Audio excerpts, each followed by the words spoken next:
Konuşma galiba. Sizi de kanınıza belanı. Onu öldürmek istedim.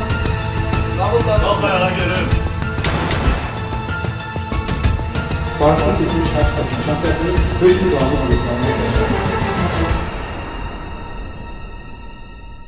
2023-cü il aprelin 23-cü saat 20 radələrində 102 xidmətindən verilən məlumat əsasında 16-cı polis şöbəsinin əməkdaşları Həsən Əliyev küçəsi 105 ünvanında evlərdən birində 1982-ci il təvəllüdlü Namiq İsrafilovun meyidini aşkar ediblər. Keçirilmiş əməliyyat axtarış tədbirləri nəticəsində növbəti gün Xırdalan şəhəri ərazisində şübhəli şəxs qismində Rəsul Ağazadə saxlanılıb. Ölüm hadisəsi ilə əlaqədar sorğu-sual olunarkən Ağazadə törətdiyi cinayət əməlini etiraf edib. 23 aprel 2023-cü il tarixli baxış keçirilməsi protokolundan görünüb ki, hadisə Həsən Əliyev küçəsi, ev 105, mənzil 36-da baş verib. Mətbəxin girişində üzü üstə uzanıqlı vəziyyətdə Namiq İsrafilovun meyidi, dəhlizdə divarlara sıçramış və döşəmədə yayılmış qan ləkələri aşkar edilib. Nərimanov rayon prokurorluğunda Cinayət Məcəlləsinin 120.1-ci qəsdən adam öldürmə maddəsi ilə cinayət işi başlanılıb. Məhkəmə tibbi ekspertizasının rəyinə görə Namiq İsrafilovun ölümünə yuxu arteriyasının zədələnməsi nəticəsində baş vermiş massiv qan itirməsi səbəb olub. 16-cı polis şöbəsi əməkdaşlarının keçirdikləri əməliyyat axtarış tədbirləri nəticəsində müəyyən edilib ki, cinayəti 1998-ci il təvəllüdlü Ağdam rayonunda qeydiyyatda olmaqla Bakı şəhəri A. Sadıq Gərayibeyli küçəsi 31 ünvanında Bakı Slavyan Universitetinin bir saylı yataqxanasında yaşayan Rəsul Ağazadə törədib. Cinayətin aləti olmuş bıçağı və onun mobil telefonunu tapmaq mümkün olmayıb. Rəsul Ağazadənin və mərhum Namiq İsrafilovun tanışları ədavəti olduğu şəxslərin arasında Fuad adlı insan müəyyən edilməyib. Rəsul Ağazadə ilə zərər çəkmiş şəxs arasında aprelin 22-sində 3 dəfə telefon danışığı olub. Saat 00:58-də onlar birlikdə binaya daxil olublar. Həmin vaxtdan etibarən heç biri mobil telefon vasitələri ilə hər hansı şəxslə əlaqə saxlamayıb. Mərhuma məxsus telefonun ekranının sınmış vəziyyətdə olması, içərisindəki məlumatlara baxış keçirmək üçün yandırmaq istədikdə cihazın işləməməsi məlum olub. Baxışda iştirak edən Zülfüqar İsmailov telefonu Rəsul Ağazadədən 60 manata aldığını bildirib. Onu qardaşı Əliyağaya verib. Atası qardaşına əsəbləşdiyi üçün telefonu divara çırparaq sındırıb. Rəsul Ağazadə Füzuli Hərbi Məhkəməsinin, Binəqədi rayon məhkəməsinin və Nərimanov rayon məhkəməsinin hökmləri ilə məhkum olunub. İstintaqla müəyyən edilib ki, aprelin 22-si gecə saat 1 radələrində Rəsul Ağazadə tamah məqsədi ilə tanışı Namiq İsrafilova basqın edib, onu öldürmək qərarına gəlib. Atatürk prospekti 37 ünvanının qarşısında onunla görüşüb, birlikdə İsrafilovun yaşadığı evə gedib, şalvarının cibindən açılıb qatlanan bıçağı çıxarıb, tanışının boyun nahiyəsinə bir dəfə zərbə indirib. Masanın üzərində olan 120 manat dəyərində mobil telefonu ələ keçirib, hadisə yerindən uzaqlaşıb. Ayın 23-də həmin telefonu törətdiyi cinayətdən xəbərsiz olan tanışı Zülfüqar İsmailova 60 manata sataraq əldə etdiyi pul vəsaitini şəxsi ehtiyaclarına sərf edib. Bu hərəkəti ilə Rəsul Ağazadə zərər çəkmişi qəsdən həyatdan məhrum edib. İş üzrə dindirilmiş Rəsul Ağazadə bildirib ki, Namiq İsrafilovla tanışlığı musiqi fəaliyyəti ilə əlaqədar olub. Namiq müğənni kimi fəaliyyət göstərib, YouTube platformasında mahnıları olub. Tanışı ilə bir neçə dəfə səs yazma studiyasına gediblər. Birlikdə Namiqin evində məşq ediblər. Aralarında heç vaxt münaqişə olmayıb. Hadisə aprelin 22-sinə keçən gecə qonaq otağında baş verib. Evdə onlardan başqa kənar şəxs və ya hadisəni bilavasitə görən olmayıb. 23.00.66.029 sayılı cinayət işi üzrə hüquq vəzifəni icra etməklə Ağazadə Rəsul Nəsiboğlunu şübhəli şəxs qismində dindirməyə başladım. Zəhmət olmasa özünüzü təqdim edərdiniz. Ağazadə Rəsul Nəsiboğlu 30 oktyabr 1998-ci ildə Bakı şəhəri Binəqədi rayonunda dünyaya gəlmişəm. Orta təhsilliyəm, subayım. İşləmisiniz əvvəllər aradasa? Bir sayı notariuslu hal-hazırda təsdiqçi işləyirdim. Məhkumluğunuz olur? Bəli, olub. Aydındır. Əvvəllər İsrafiloğlu Namiq Müvaddədin oğlundan münasibətləriniz olub? Əvvəllər tanımamışam, heç bir düşmənçiliyimiz olmuyor, tanımırıq bir şey birbirimizi. Nə vaxtdan tanımırsınız? Hadisədən bir həftə qabaq Atatürk parkındaydım. Gecə vaxtı idi, naşıq içkiliydim. Saat neçə olardı təxminən? Təxmini saat 2 radələrində olardı. Ya 1 ya 2. Tam dəqiq yadımda deyil. Naşıq olanda mahnıya qulaq qadın, adını sonradan bildiyim Namiq qadın geyimində yaxınlaşdı. Onun kişi olduğunu bilmədim. Gəldi, məndən Sadı soruşdu, Sadı dedim o. Sonra siqaret istədi, siqareti verdim. Sonra dedi ki, olar oturum yanında. Dedim, problem belə otur. Gəldi, oturdu yanında, biraz söhbət falan. Mən bunu qadın sandım, mənlə tanış olmaq istədim. Mən deyil, səndən xoşum gəlir. Dedim, insandan xoş gələr də. Qadın bildiyim üçün bu söz dedim. Bir sonra məndən nömrəni istədi, birimizə nömrəni verdik. Dedi, gedək bizə. Dedim ki, mən hal-hazırda vaxtım yoxdur, əlaqə saxlayarıq, görüşərik. Dedi, yaxşı, getdim evə. Üstündən bir həftə keçsi, onunla görüşmək istədim, yazdım ki, görüşək. Dedi ki, gəl onda bizə. Nə vaxt? Bir həftə sonra nə vaxt? Hansı tarixdir? Ayın 21'i. Ayın 21'i dedi bu sözü. Buna yazdım. Dedi problem değil. Akşam saatleriydi, gece. 21'indən 22'sinə keçən gecə? 11'e işlemişti. 15 dakika falan işlemişti. Evin adresini soruştum. WhatsApp vasıtasıyla. Evin adresini dedi. Dedi Atatürk Parkı'nın taracağında İnqilabla kəsişmə. Ora gəldim, 10 dəqiqə, 5-6 dəqiqə çatacağımı bildirdim. Gəldim ora, gördüm elə dediyi yerdə dayanıb. Dedi, gəl gedək evə, dedim, yaxşı. Gələndə də adını soruşdum, Nərgiz dedi mən adını. Siz həmin vaxtda onun kişi cinsi olduğunu bilmirdiniz? Xeyr. Sonra? Getdik, qalxdıq evə, ikinci mərtəbə sağ qapı idi. Qapını açardım, girdi içəri. Qapı necə təsvir edə bilərsiniz, nə rəngli idi? Yaşıl rəng. Girdi içəri, koridor idi. Sağda koridorun o başında kuxna idi, mətbəx. Mətbəxə çatmamış hamam otağı idi. Düzdə gedəndə zal idi. Bir dənə orada hamamda işıq yanırdı. Girdik zala, mən ora dəvət elədi. Dedi ki, bəs mən sənə qeyri-təbii yolla olmaq istəyirəm. Razılaşdıq. Şalvarını aşağı çəkdi. Uzandı, paltarlı vəziyyətdə. Kravatda, sol tərəfdəki kravatda. Paltarlı vəziyyətdə uzandı. Üzü üstə uzandı? Bəli, üzü üstə uzandı. Mən bundan cinsi əlaqədə olanda əlini sinəsinə atanda dedi, bəs ağrıyır, imtina elədi, dedim, heç bir şey. Bu cinsi aktınızı baş çatdırdınız? Bəli. Mən həmin vaxtı şalvarımı çıxartmışdım, şalvarımı çıxartmışdım, bir dənə köynəyim idi əynimdə. Bu dedi, gözə bir dənə yuyunub gəlirəm, dedim, yaxşı. Bu getdi, girdi hamama, elə hamama gələcəyim dedi də mən.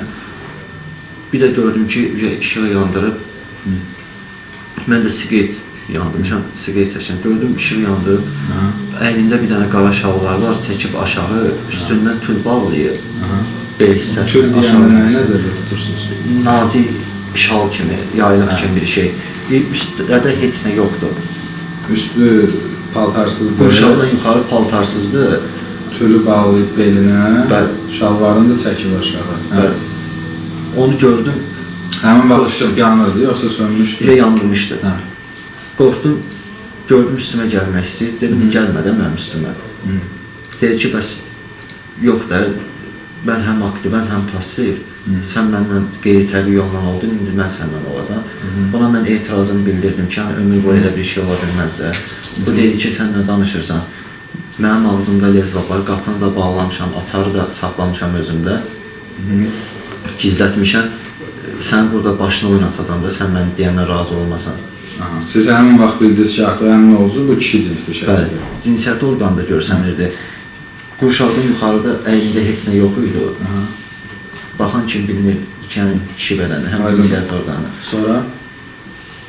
Mən etirazımı bildirdim, qalxdım ki, stolun üstünə qoymuşdum şalvarımı sonra. Şalvarımı götürüm, geyinim, təzdən gəldi qabağımı kəsdi. Qolumdan başladı sıxmalar, izi də qaldı. Qolumdan başladı sıxmalar ki, sənin başını oynatacam. Mən də bunu qorxutmaq üçün şalvarımın sağ cibində bıçaq var idi. Şalvarı geyindiniz yoxsa geyinmədiniz? Yox, geyinmədim.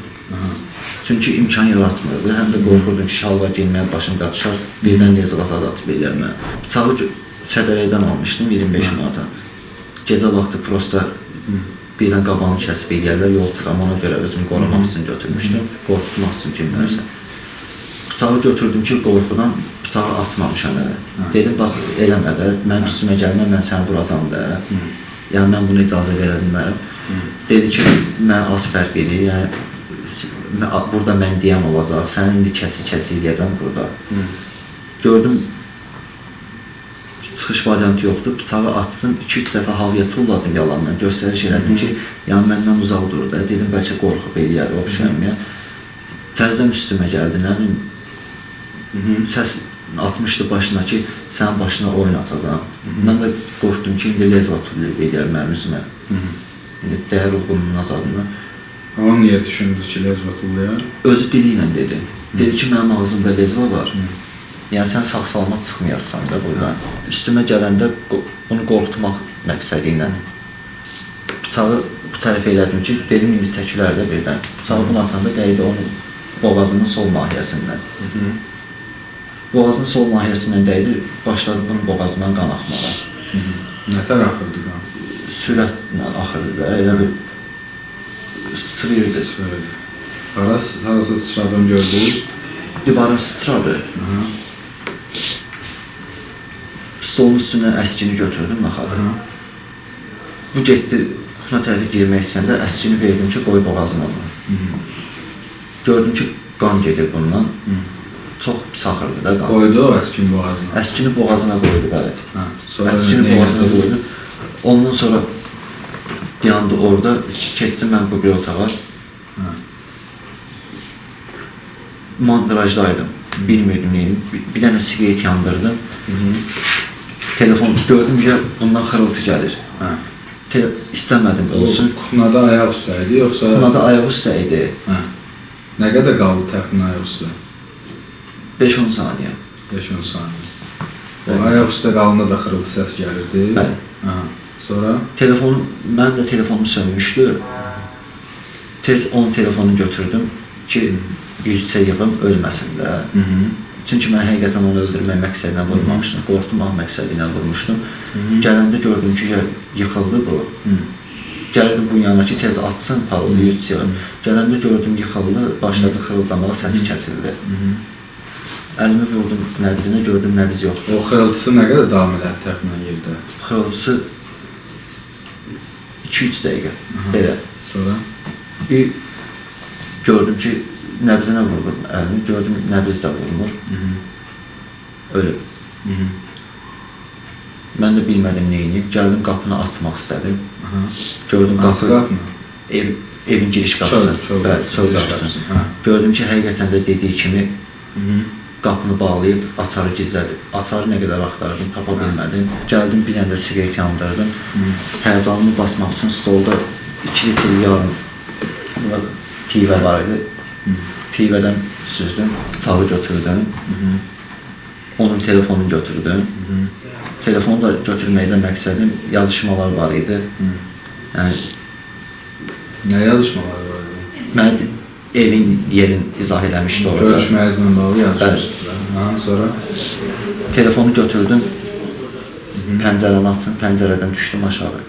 Pəncərədən aşağı düşəndən sonra Həmin vaxt kimsə gördünüz sizi? xeyr. Heç kim Kimsə var görmədi. idi küçədə. Xeyr, heç kim yox idi. Ha. Gəldim telefonu qabağıma çıxan ilk zibil qabına. Telefonu ora tulladım, onun Hansı telefonu. telefon? Namiqin telefonu. Namiqin. Ha. Telefonu tulladım ora. Getdim qabağa. Dövlət serial nişanı bilmədiyim bir taksi saxlatdım. Markası nə idi taksinin? Toyota Prius. Ha. Nə rəngdə idi? Rəngin tam yadımda deyil. Ha. Sonra hara getdin taksinə? Getdim mafiya kluba. Harada yerləşir mafiya klub? Babək prospektində Adı yerləşir. nədir? Adı Səngər. Ha. Getdim orada oturdum, biraz oyun oynadım. Evə gedə bilməzdim çünki o vəziyyətdə. Oyun Kimlə oynadım. oynadınız oyunları? Orada qızlar, oğlanlar var idi. Neçə nəfər təxminən? O kişi mənlə bir yerdə 14 nəfər. Ha. Kim idi onlar? Adlarını bilirsiniz? Xeyr, üzdən tanıyıram. Ha. Çox olmamışam oralarda. Prosta həyəcanımı basmaq üçün. Aydın. Sonra? Saat 6-ya, 7-yə işləmişə kimi, ora bağlanana kimi orada oldum. Ondan sonra ağ bir dənə Prius çağırdım. Nömrəsini neçə idi bilirsiniz? Xeyr, getdim Əcəmi Naxçıvanda düşdüm, içəri məhəllədə, Aydın. sağ tərəfdə. Orada oturdum, biraz mahnıya falan qulaq asdım. Həmişə əsəb olanda, nə bilim, darxan deyəndə deyirəm orada otururam, mahnıya falan qulaq asıram. 10-15 dəqiqə təqribən mahnıya qulaq asandan sonra götürdüm üstündəki bıçağı, atdım zibil qabına. Nazik Balınxan var O idi. zibil qabına atandan sonra nə ediniz? Zibil qabına attım, durdum, evim də yaxınlıqda yerləşir. Aha. Gəzə-gəzə düşdüm evə, Aha. girdim hamam otağına, köynəyimdə qan var idi. Köynəyimi dəyişdim, köynəyi evin yaxınlığında olan zibil qabına tulladım. Abratdan qalxdım yuxarı. Başqa hansı paltarlarınızda qan var idi? Şalvarımda biraz var idi, çox az miqdarda. Bir də nazik balonkan var idi, onun Gödəkçə. üstündə, bəli, Ha. onun üstündə var idi. Onlar hardadır? Onlar indi hal-hazırda evdə. Gödəkçən evdədir. Gödəkçə evdə, şalvar əynində. Şalvar əynindədir. Bəli. Başqa ayaqqabınız? Ayaqqabıma heç bir qan ləkəsi yox idi. Üzərinizdə olan ayaqqabıdır. Xeyr, O hardadır? evdə. Sonra atdı zibil yeşiyinə, sonra Zibil yeşiyini atandan sonra gəldim evə yatdım. qayıtdınız evə. Ha, Bəli. sonra. O hadisə ilə bağlı kiməsə məlumat vermisiniz? Xeyr, heç kimə məlumat verməmişəm. Bu 22-23 apreldə bu nə etmisiniz? 22-23 apreldə Xırdalan qurğunda getmişəm. Oteldə qalmışam. İstirahət eləmişəm. Ondan sonra yəni belə Bu 23 apreldən 24 aprel keçən gecəni harada keçirmisiniz? onda da Xırdalanda idim. Harda? Orada qaldım. Səhər durdum, oteldən çıxdım. Gəzdiyim halda polislər tərəfindən saxlanıldım. Harda saxlanıldınız? Xırdalan şəhərində. Xırdalan şəhərində bəli. Deməli, Namiq İsrafilov bıçaqla xəsarət vurub xəsarət yetirməkdə. Məqsədiniz nə olub? Məqsədim onu qorxutmaq idi, öldürmək deyildi. Mən beynimdə elə fikirləşirdim ki, heç boyun falan bıçaq da dəyməz. Neçə dəfə vurdunuz? Neçə zərbə vurdunuz? Bir dəfə vurdum. Həmin o mübahisə zamanı aranızda olan, yəni nə səbəb oldu ki, siz ona xəsarət yetirdiniz? Mən kəsəcəyimlə qorxudurdu. Mənlə qeyri-təbii yolla olmaq istəyirdi cinsi əlaqədə. Mən də təbii ki, etiraz edirdim. Bu ilk dəfə siz görüşən vaxtı, o deyirsiniz ki, bir-birimizə mobil nömrəmizi verdik. O sizə hansı nömrəni vermişdi? Və sizin istifadənizdə hansı nömrə var? Hal-hazırda xatırlamıram hansı nömrəni vermişdim. Siz hansı nömrəni istifadə edirdiniz? Məndə ən birinci hal-hazırda işlətdiyim nömrə idi. Aydın. Bu siz saxlanılan vaxtı polis əməkdaşları tərəfindən sizə qarşı hər hansı təzyiq, zorakılıq olub? Xeyr. Hazırda Namiq İsrafilovun yaşadığı binanın sol tərəfindəyik. Düşdüyümüz yer buraydı. Necə düşdünüz? Sıxın plakatın üstünə pəncərələmişəm, plakatın üstünə.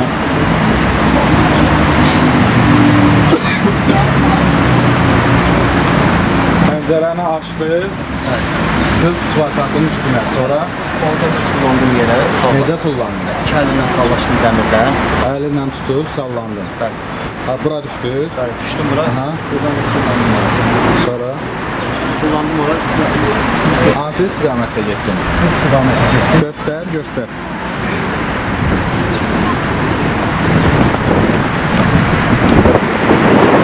Bu küçə ilə gedəndə səni görən oldu. Tulladım burada zibil qabına. Çözülürüm. Hansına tulladın? Yadındadır. Ondan yox idi buradakı. Ha. Elə buyur.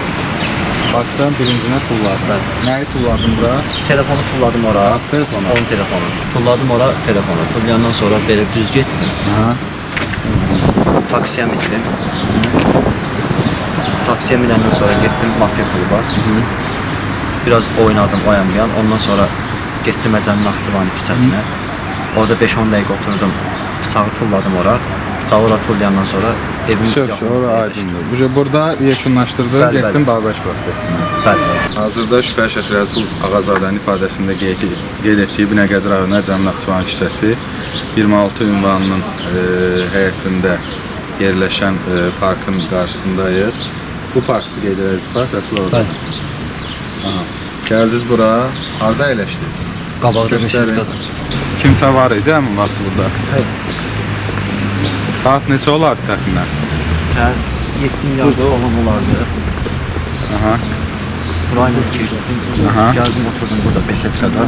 Beşiktada əyləşdin. Nə qədər oturdun? 15 dəqiqə oturdum. Neynədin orada oturub? Mahnıya qulaq asdım. Kimsə gəldi yanı var mı vaxtı? Xeyr. Salamlaşdığın Xeyr, bir adam olub. Xeyr. Aha, sonra? 15 dəqiqə naşıqda mahnıya qulaq asandan sonra Aha. bıçağı tulladım ora. Hansı bıçağı? Üstündəki bıçağı.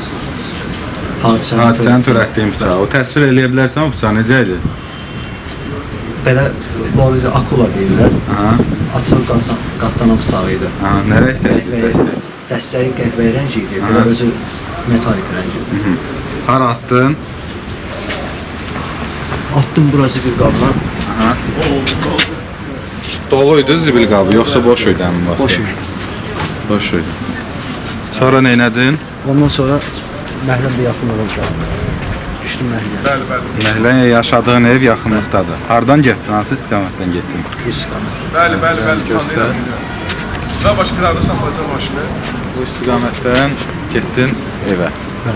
İfadənin yerində yoxlanması istintaq hərəkəti davam etdirilir. Hazırda şübhəli şəxs Rəsul Ağazadənin ifadəsində qeyd etdiyi, özünün yaşadığı Binəqədi rayonu Ağasatıq Gərəybəyli küçəsi 31 ünvanında yerləşən Bakı Slavyan Universitetinin bir sayılı yataqxanasının qarşısındayıq. Getdim, qalxdım evə. Evə Paltarı qalxdın. dəyişdim. Aha. Paltarı dəyişəndən sonra Aha. getdim paltarı zibil qabına tulladım. Ondan sonra da gəldim ya. Hansı paltarıdır? Ağ köynəyimi. Niyə tulladın? Burasında qan ləkəsi var idi lazım. Gözdən görünürdü. Bəli, diqqətlə baxanda bəli.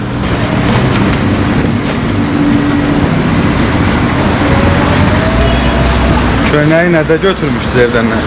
Nə ilə aparırdınız? Salafan. Nə rəng salafanı idi? Qara. Qara rəng salafanda gətirdi. Tulladım bura. Zərər çəkmiş şəxsin hüquqi varisi Nurlan İsrafilov ifadəsində göstərib ki, doğma qardaşı Namiq Bakıda animator işləyib, müxtəlif restoranlarda, bağçalarda, fərdi evlərdə, ad günü və sair tədbirlərdə uşaqların əylənməsi üçün şoular təşkil edib, tək yaşayıb, qohumlarından uzaq olsa da bayramlarda anasına zəng edib, Xaçmaz rayonuna gəlib ona baş çəkib. Həmin ərəfədə Ramazan bayramı olduğundan anası oğlu ilə danışa bilmədiyi üçün narahat olub. Ayın 23-də dayısı oğlu Fərid Aşurova zəng edərək 3 gündür ki, Namiqdən xəbərləri olmadığını bildirib. Buna görə Fərid Namiqin yaşadığı evə gedərək qapını döyüb, binanın həyətində olan nərdivanı götürüb yuxarı çıxıb, pəncərədən müşahidə etdikdə Namiqin dəhlizdə yerdə uzanıb qaldığını görüb. Bundan sonra Fərid zəng edib bu barədə ona və 102 xidmətinə məlumat verib. Məhkəmə iclasında Rəsul Ağazadə ittiham üzrə özünü təqsirli bilməyib. Bildirib ki, hadisə günü o Fuad adlı şəxsə zəng edib, nə üçün narkotik vasitələrin satışı ilə məşğul olmasını soruşub. Fuad bunun ona aidiyyatı olmadığını deyib və bir müddətdən sonra Namiqin evinə gəlib. Bıçaqla ona doğru zərbə atanda Namiq araya girib və boğazından xəsarət alıb. Özünə məxsus telefon sönülü olduğundan Namiqin telefonunu götürüb təcili yardıma zəng etmək istəyib. Fuad üzərinə gələrək heç yerə zəng etməməsini tələb edib. Mübahisə zamanı Fuada yumruqla zərbələr vuraraq pəncərədən çölə tullanıb. Buna görə tanışının telefonu onun üzərində qalıb. Hadisə barədə heç kimə məlumat verməyib. İbtidai istintaq dövründə fiziki təzyiqlərə məruz qaldığından fərqli məzmunda ifadə verib. Bu məhkəmədə danışmaq istəmişsiniz, yoxsa ümumiyyətlə hesab edirsiniz ki, o sizə yad bir sözlərlə, söhbətlərlə onu danışmaq istəmişsiniz? Dilinizə gətirmək istəmişsiniz. Dilinizə gətirmək istəmədiniz ki, özünüzə aid bildiyiniz, sizə uyğun olmayan məsələ bildiyiniz. İfadə yer alır, istintaq vaxtı ifadə olur. İstintaq vaxtı ifadə verirsiniz, Azərbaycan nə ifadə verirsiniz? Məhkəmədə dediyiniz qayda demişsiniz, fərqlər. Nə demişsiniz? Kimin təzyiqi altında siz bu ifadələri verirsiniz? Mən tam 10 sənə işləmişəm. İndi mən sizin düzgün başa düşürəm. Siz 120.1-ci maddə ilə razı idi. 9-dan nömrədə 120.1 sadə formada dəstəlanır. Onunla razı idi, amma sonradan iqdam ağırlaşdığına görə bu iqdamın narazısınız, yoxsa necə? Mən 9-dan 14-də razı olmuşam, sonra 9-dan 14-dən razı olmuşam. 120.1-dən razı olmuşam. Onu biz soruşmağa, müəyyən eləməyə çalışırıq. Mən elə mühafizəsini soruşmurum. Deyirəm, hadisənin nə üçün qonuza götürürsünüz? Hadisəni qonuza götürməkdə nə qalır? Bu ifadələr biraz özü deyirsiniz ki, mənə uyğun dilimə gətirə bilmirəm. Mən də başa düşürəm, buradakı məzmun biraz fərqli məzmundur. Nəyə görə o məzmunların altına imza edilməyə razı olursunuz? Təzyiq aldım. Fuadın uyğunluğunu görürük. Namiq özü də belə deyil, həmin vaxtda nə qədər təxminən həmən də uyğunluq, yoxsa müəyyən bir vaxt işləmək? Mən ən birinci elə bildim ki, çindən baxacaq. Siz çıxanda telefona nasıl məqsədlə götürmüşdünüz? Telefonu mən götürmək məqsədim olmadı. Telefonu mən götürməliyim ki, jurnalist olmasında görünüm. Bu üstümə gəldi ki, polisi yığırsan, söyüş söylüdür. Mən də dedim ona, sən məni vurmuşsan, mən polisi yığmamışam. İndi başqasını buranda yığmayacam ki, mən polisi. Skorum yığıram, dedi yalanlar ki, polisə yığırsan. O üstümə gələmə, mənim üstümə bıçaq yoxdur. Gəzdirməyim mənim üstümə yoxdur. Bıçağın üstümə gələndə mən telefonu yerə də kullanmalıyım. Üstümə dedim, jurnalistdən üstümə qoyarım. Arka cibimə qoydum. Ki, yaxındır. Üstümə gələndə mən bunu qoyulmaşdım. Pəncərədən kullandım. Namiq sizə, Namiq narkotik çəkildiyi sizə? Mən həmin gün deyildim. Bəs Fuad? Fuad da ki, onu satışıymış.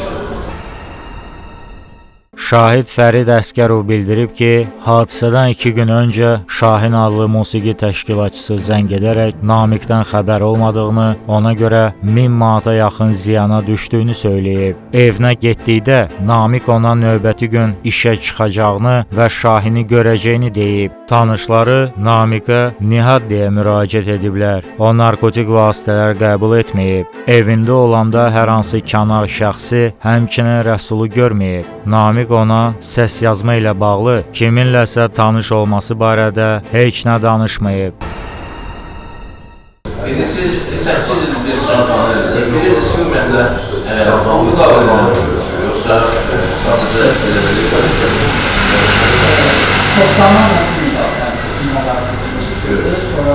Birisi harada görüşürdü? Bəlli bir məkanı var idi, evində mi görüşürdü? Yox, evdə görüşürdü. Bax, həmin gün sonuncu dəfə siz onu görəndə, sizdən bir yerdə çıxıb evdən? Mən yoxdur. Qadın adlarında çıxıb yoxsa? Yox. Kişi adlarında. Kişi adlarında. Demişdi ki, o təzə tanış olduğunu göstərmək nə üçün görüşür? Yox. Heç bir şey. Evə gələcəklərmi, gəlməyəcəklərmi? Oradaki edeceğim yanında sayesinde çünkü bir şey bilmiyorum. Bildiniz ümumiyyətlə həmin şəxsin adı nədir? Bax, zərrə çəkmişi 8 il tanıyan bir şəxsdir. Hər hansısa bir düşmən olsun, ədalət olsun kimlənsə, qardaş bir vəziyyətli pislikdir, bəlkə o təhdid edən var idi, bəlkə o cinsazlıq olduğuna görə nəsə problemləri var idi. Yox, yəni normal həyat tərzi keçirdi, öz həyatı vardı, öz həyatı. Gündəlik geçirdik sadəcə, çox şey. Ümumiyyətlə, müştərək qəbul edəndə, bax, siz danışanlar onun evinə gedib gəlmə məsələləri necə tənzimlənir? Deyirik ki, yanında adam var, gəlmə, yaxud ki, bugün kimləsə görüşəcəm, gəlmə, yaxud siz bilirdiniz mi, getmirdiniz? Dediniz ki, narkotik məsələdən istifadə edirdi.